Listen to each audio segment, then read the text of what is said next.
आप सभी का स्वागत है शमशेर सीएससी एकेडमी में। आप लोग कैसे हैं? उम्मीद करता हूँ अच्छे ही होंगे। तो आज हम ज्योग्राफी के एक चैप्टर कास्ट स्थलाकृति जो होते हैं, कास्ट टोपोग्राफी, उसको हम यहाँ पे क्लियर करेंगे। क्या होते हैं, इसके क्या फीचर्स होते हैं और इसके क्या क्या रूप होते हैं, हम इसको अच्छी तरह से देखेंगे। इस तरह से आपको कहीं नहीं मिलेगा। और इसका जो नोट्स है हम पीडीएफ फॉर्म में आपको डिस्क्रिप्शन में डाल देंगे, आप वहाँ से डाउनलोड कर सकते हैं। तो चलते हैं आगे, देखते हैं कास्ट टोपोग्राफी किसको कहते हैं, यानी कास्ट स्थलाकृति किसे कहते हैं। जैसा कि आप देख सकते हैं, चूने के पत्थर वाली चट्टानों के क्षेत्रों में, यानी जहाँ पर चूने के पत्थर वाली चट्टान होंगे यानी लाइमस्टोन होंगे, उस क्षेत्र में भूमिगत जल द्वारा, यानी जो ज़मीन के नीचे जल हैं उसके द्वारा सतह के ऊपर, याद रखेंगे, सतह के ऊपर तथा नीचे अनेक प्रकार की स्थल रूपों का निर्माण हो जाता है। इस तरह लाइमस्टोन शैल पर निर्मित स्थल रूपों कास्ट स्थलाकृति है। सिंपल भाषा में है, चूने के पत्थर वाले चट्टानों के क्षेत्रों में भूमिगत जल के द्वारा सतह के ऊपर तथा नीचे विचित्र प्रकार के स्थल स्वरूपों का निर्माण हो जाता है, उसे कास्ट स्थलाकृति कहते हैं। ये स्थलाकृति निर्मितः मुख्यतः जल के घोल द्वारा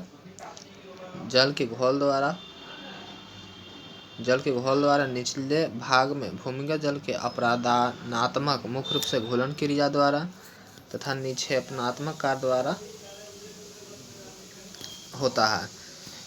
इसका जो विस्तार है इसमें देखिए लिखा हुआ है, कास्ट स्थलाकृति का विस्तार लगभग विश्व के अधिकांश भाग पर है। जैसे दक्षिणी फ्रांस के कोकस क्षेत्र में है, ग्रीस, स्पेनिश अंडालुसिया, उत्तरी पोर्टोरिको और जमैका आदि, एवं भारत में हिमालय क्षेत्र, खासकर जम्मू और कश्मीर और देहरादून के पास, सहस्त्रधारा, रॉबर्ट कंद्रा आदि पूर्वी हिमालय, बिहार के रोहतास पठार, पूर्वी घाट आदि में पाए जाते हैं। आपने देख लिया कि कास्ट टोपोग्राफी का क्षेत्र कहाँ कहाँ है विश्व और भारत में।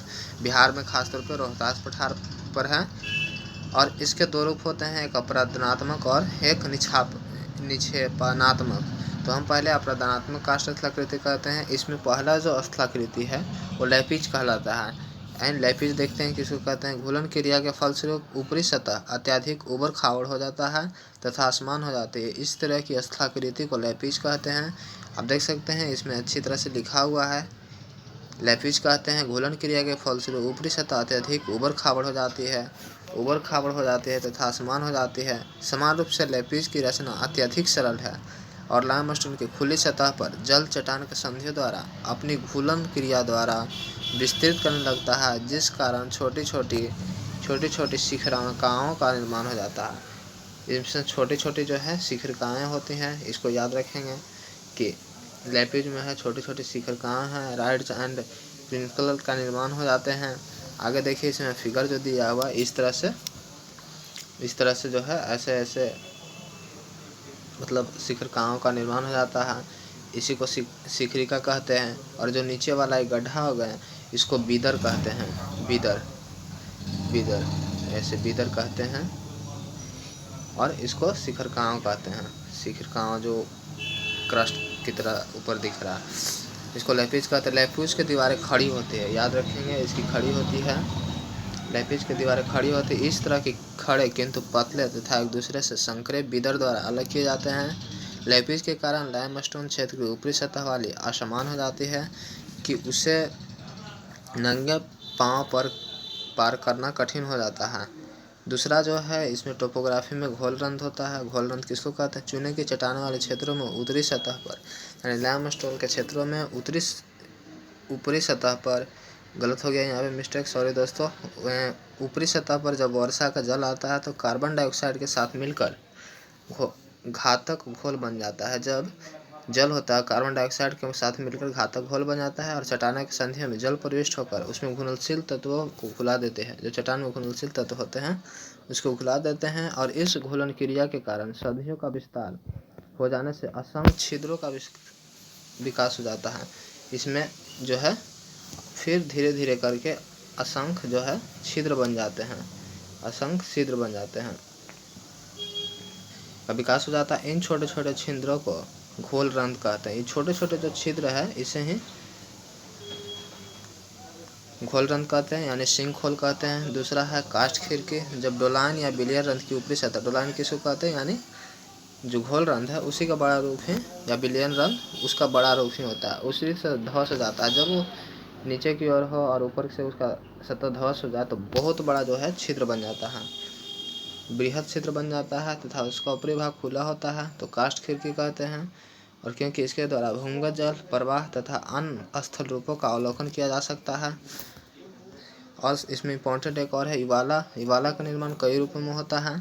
निरंतर धौलीकरण के फलस्वरूप लगातार अपर्दन हो रहा है।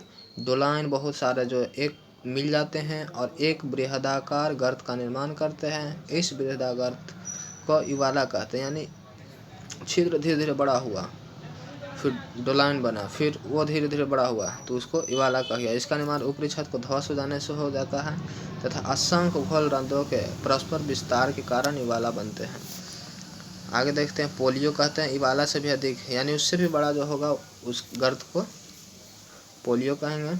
और इनकी तली या फर्श समतल होता है। इसकी खासियत ये होती है कि इसका जो गर्त है, इसका तली जो है वो समतल होता है और दीवारें खड़ी होती है।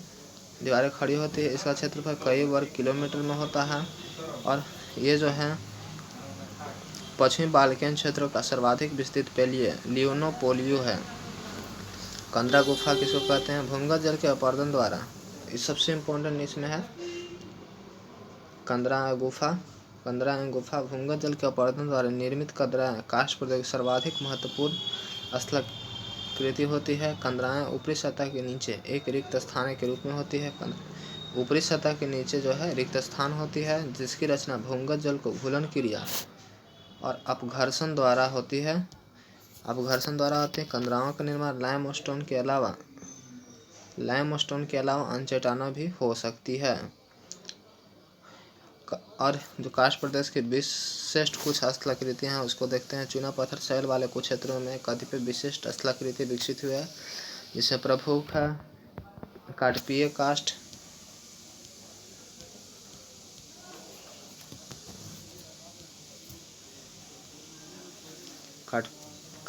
काष्ठ, cone cast and polygonal cast and tower cast.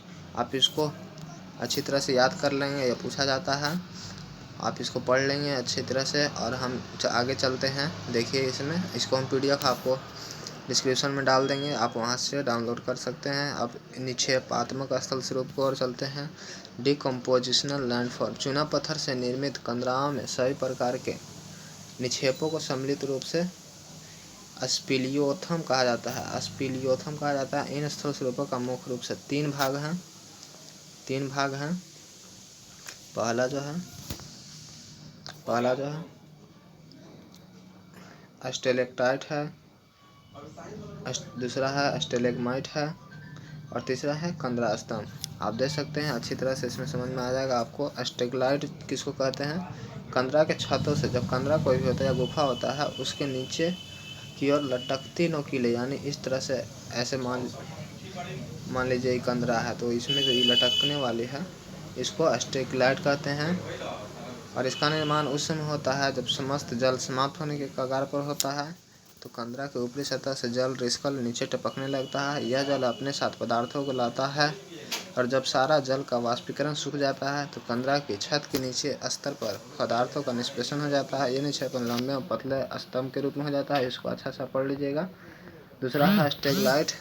दूसरा है स्टेलेग्माइट। कंदरा की छत से रिसने वाले जल की मात्रा यदि कुछ अधिक होती है तो सीधे टपक कर कंदरा के फर्श पर पहुँच जाती है। इस तरह से निक्षेपात्मक स्थल का निर्माण होता है। यानी ध्यान दीजिएगा, इस तरह से कोई कंदरा है इस तरह से बना, लेकिन यहाँ से टपकना स्टार्ट हुआ, लेकिन ये जो है टपकते यहाँ तक ऐसे बढ़ गया, ऐसे हो गया, तो इसको स्टेलेग्माइट कहते हैं। कंदरा स्तंभ किसको कहेंगे, जब कंदरा में स्टेलेक्टाइट एवं स्टेलेग्माइट आपस में मिल जाने से निर्मित स्तंभ को कंदरा स्तंभ कहते हैं। जैसे इसमें देख सकते हैं स्टेलेक्टाइट ऐसे होगा, स्टेलेग्माइट ऐसे होगा, और जब दोनों मिल जाएगा तो इसको हम कंदरा स्तंभ कहेंगे। सो दोस्तों प्लीज़ इस चैनल को आप यूपीएससी से रिलेटेड या बीपीएससी से रिलेटेड सामग्री के लिए लाइक करें, सब्सक्राइब करें और थोड़ा सी मदद शेयर भी कर दें। थैंक यू दोस्तों।